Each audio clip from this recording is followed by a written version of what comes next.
Here's a shot of this year's garlic. Normally it'd be uncovered at this time of year. It is really unseasonable. We are definitely having a late spring.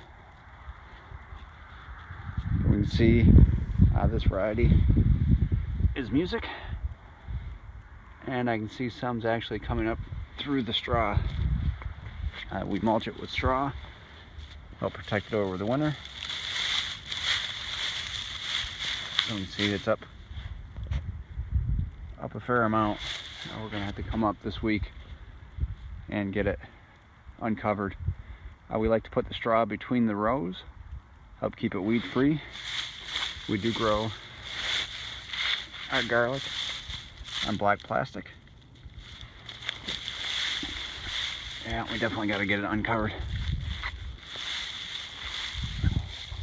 And we get 3 rows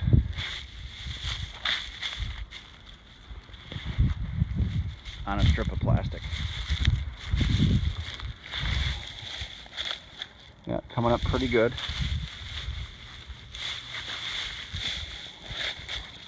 So is some rye straw. See the rye seed just germinated some of it. This is straw that's been combined, but it doesn't all the seed doesn't get out when you combine. There's always some left. You can see it germinated right there. So this one wasn't germinated. It didn't get combined well at all. But we got to get up here and get it uncovered.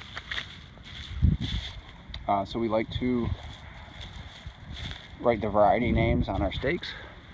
Next to the music, we have Vietnamese red. Some Fort Hood. And then we have German extra hardy, 2 5/10 inch large clove. So the 2 5/10 refers to the bulb size from last year. I took the large cloves from it to see if it makes a difference.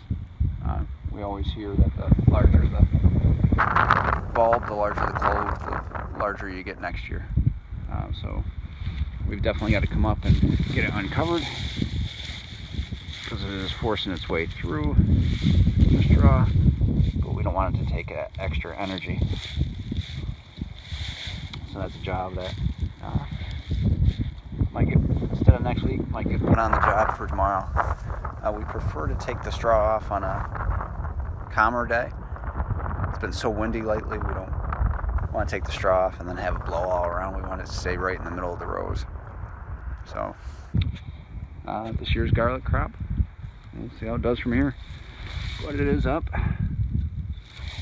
And you can see it's yellow, so it definitely needs to get uncovered. So that'll be on the job for tomorrow. A lot to do. All right, thanks for tuning in.